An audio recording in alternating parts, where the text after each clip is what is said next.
esteemed co-panelist, esteemed chair, friends.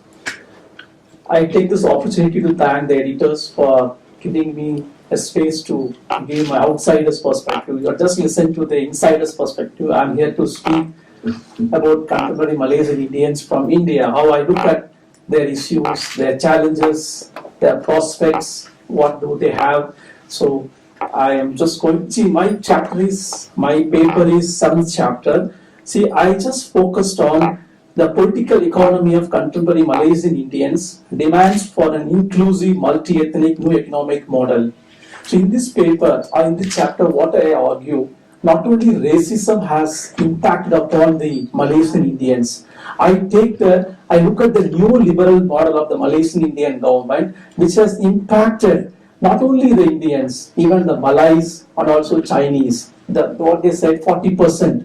The 40% includes 40% among the Indians, 40% among the Chinese, and 40% among the Malays. So my proposition of the paper is the neoliberal strategy with ethnicity focus, which has really impacted all these three communities, and also the Malaysian economic models, which have favored the elites, the multi-ethnic elites, who are well connected to the political parties. That's the argument. So the Malaysian economic model, until now, it favors the political elites and also economic elites of the Malaysian multi-ethnic population. Whereas he argues that the mix of neoliberal features and strong state intervention for the differential treatment of its citizens as per the requirement of global capital has been conceptualized by scholars like Iwa Wong as biopolitics of post-developmentalism. This is the theoretical stand I've taken. So the mix of neoliberal plus ethnicity-based economy has impacted the three communities, the major three ethnic groups of the Malaysian multicultural society. So what is the economic model? So before analyzing, you must know what is the economic model that have been pursued by the Malaysian government. As you know, the UMNO government-led national, Barisan Nasional has been ruling since 50 years. It has been ever since independence. Malaysia has been governed by the UMNO-led Barisan Nasional. Just imagine, a party has been in power for so long. It is trying to. The politics is becoming institutionalized. You know, the democratic institutions are becoming ethnicized. The institutions, political institutions, civic institutions are becoming ethnicized with a policy of this new economic policy and new development policy, the national vision policy. So the Malaysian economy, whether it's a colonial or post-colonial, it remains an open economy. Now you go and invest, you get the profit, you come away. It's a typical neoliberal model, which has been there in Malaysia, even the colonial time. The British they took the laborers from India, they exploited them for the capital accumulation, then they went away with the capital. So it's an open economy, whether it's a colonial or post-colonial. The same model which has really degraded or relegated this ethnic minority into a very vulnerable position. So what is the economic model? For example, after independence, the UMNO has been embarking upon neoliberal model plus the ethnicity, the social engineering policy for the Malays. But these models have affected the economic growth also. For example, Malaysia has been trapped into this tag of middle income country. Of course, the new opening of the economy Malaysia would have jumped into the developed nation, but it could not go because of this neoliberal idea, the trajectory, plus the ethnicity, social engineering has kept them under the category of middle income country. It could not, that's what my argument is, it could not progress as long as the ethnicity based economy is taken off. It should be multi-ethnic model, that's my argument. It should be a multi-ethnic model focusing on the redistributive policy should be for all the communities, not only for the Malays, and also it should be for the other races, Chinese and Indians. Then see the long-serving Prime Minister Mahathir Mohamad. He was the one who introduced privatization very very effectively. In the sense, he was wanted to develop Malaysia. He wanted to make it a modern nation. So he opened the economy. At the same time, he retained the social engineering policy for the Malays. But who got the benefits? That's a very interesting story. The people who are connected to the UMNO and also MIC and also the Malaysian Chinese party. So these political elites really, they just have a connection with the business elites. They are the one who really appropriated this economic trajectory of the government. This impact has been, you can see it in all the races, not only among Indians. Of course, Indian has become victim because of the plantation background, but it has impacted Malays also. There are so many Malays who are poor. And also Chinese, of course, Chinese are very prosperous, but they have their own mechanism to sustain, but still they are poor among Chinese as well. The 40% you can see among the three races. Then the economic inequality, that's what, if you read the report, National Economic Advisory Committee report, it says, the pursuance of the neoliberal strategies the last 4 decades and more has impacted the Malaysian economy in general and the country's lower income strata of the multi-ethnic population in particular.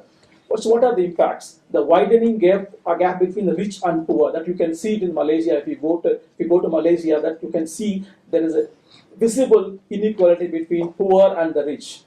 Then the rising income difference between individuals and households within communities and between communities. The persistence of pockets of hardcore poverty, high inflation rate, and rising prices. And also, this economic model, the neoliberal focus plus ethnicity, social engineering, has kept the Malaysian economy, I said, in a middle income level because of, the capitalism. The capitalists, they didn't come forward to invest because of this social engineering policy, or you can say in Indian context, reservation or affirmative action, the right word to say. So this affirmative action kept the capitalists away from the investment. So only rent seeking developed. Rent seeking, there is a term in economics, people started, rent. That's why the economy, they didn't go for any innovation, no R&D investment. So the economic growth suffered, and also the global economic recession has affected Malaysian economy. So the economic growth was kept up to 5%, 6%. Even though the neoliberal impact you can see all over the world. But what is unique about Malaysia? Malaysia is a neoliberal country, plus the social engineering for the Malays has pushed Malaysian economy into middle income country. It cannot advance into high income country because of this. The present economic trajectories are really pushing down the economy to further to move on. The next point, see, I said this is the economic model, the new economic model. Now the government has, in 2010, the present Prime Minister Najib has unveiled the new document, new economic model for making Malaysia a developed country in 2020. But he has kept this affirmative action for the Malays. They didn't take it off. So without that, it's my argument, Malaysian economy will be trapped under this middle income tag. So my argument, what is the impact on Indian community? As an Indian, I want to look at it, this neoliberal policy and also plus this affirmative action for the Malays, how it has impacted on Indians. The Indians suffered the most because of the plantation background. So the colonial economy also exploited them. So after that independence also, the neoliberal focus plus social engineering for the Malays really has impacted the Indian community to a great extent. That's the reason you have so many economic crisis problem within the Indian community. Not only economic position is lower, then social indicators also very depressing, in the sense they have so many health issues, and also other gangs-related problems, social problems, and also rural to urban migration because of the dismantling of plantations, and there is no compensation for the dismantling of their traditional living places. So they face a lot of, now they face urban poverty. Before, in colonial economy, they were facing rural poverty. Now they are having this urban poverty problem. And also now they stay in a very low cost flats, and it looks like a slum, where they have a lot of problems within the community. So, but we don't think, what is the impact? So this is how they reacted. Okay, it is happening. How the community reacted, you should look at that as well. So the community reacted how they have a recognized political party called Malaysian Indian Congress. It was trying to do, but it could not do so because of the hegemony of the Malay hegemony of the political hegemony. I mean, the political hegemony of the Malay UMNO party. They tried to go and bargain with them, but they could not do much. So recently, the Indian Spring came in 2007. People came on the streets to fight for social justice. We need our freedom. We need our economic. They want to get the economic justice. So the people came on the street the government, political party could not help them. The political party which represents the Indian community could not do much because of the political model which they have. They have this consortial democracy model. So what happened? The NGOs started coming in to help the communities. If you go to Malaysia, you find any number of NGOs which are serving the community. Then even NGO cannot help. So the people finally, 2007 was the golden jubilee of Malaysia's independence. So without knowing the way out, people reacted to this government policy. The pent-up frustration came out. So finally, they had this called Indian. I call it Indian Spring, having inspired by the Arab Spring, 2007. So that's what they reacted. And also now, what's happening? The government after this Hindra, the government really just realized it. We should do something for these people.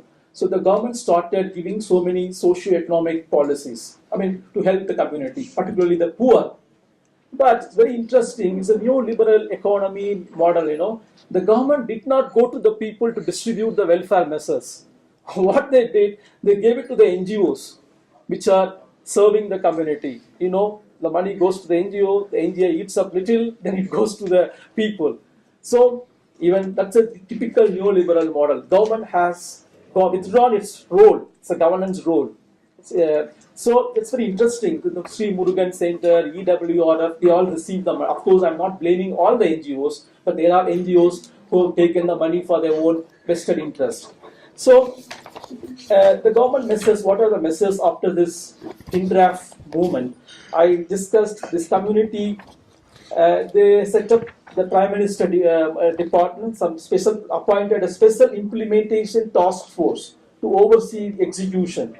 Prime Minister Najib has set up 3 professional units operating under the aegis of Prime Minister's department. So you have various departments which are set up by the Prime Minister, which are looking into this problem of this Indian community. The work is in progress.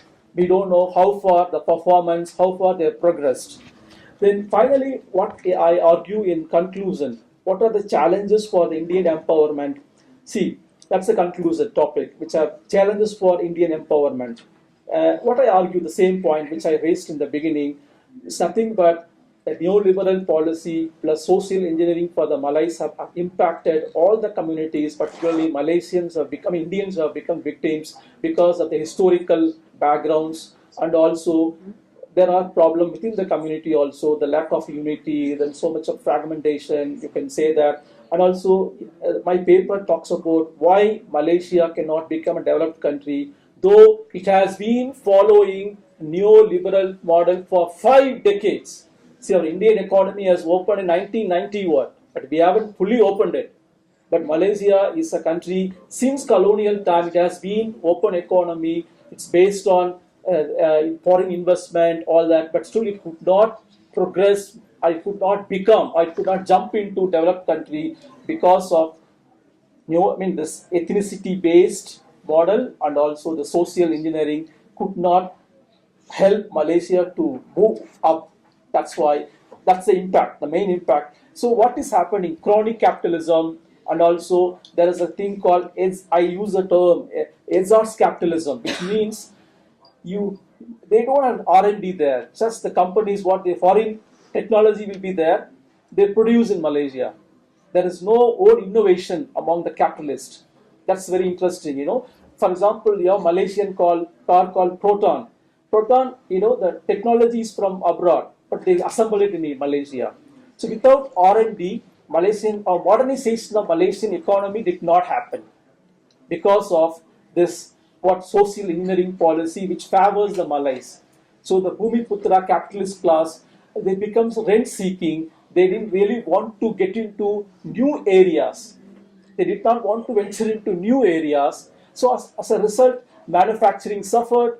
Then many companies now don't want to come to Malaysia because the cost of production has increased. So now the economy is really facing crisis and overall impact. So there is a crony capitalism and also there is a enhanced capitalism which has put the Malaysian economy into middle income trap. So these factors have affected this Malaysian Indian community because a neoliberal economy, as a migrant, they got displaced within Malaysia. See, first they displaced from India, again they got displaced within Malaysia, from plantation to the urban areas. In urban areas, they could not progress much because of you need skills, technical skill, to be observed in the modern economy of Malaysia. That could not happen because of so many other factors. So you have poor Indians who are facing the brunt of neoliberal economy plus the social engineering for the Malays. That's the argument, main arguments which I raise in this paper. Thank you so much.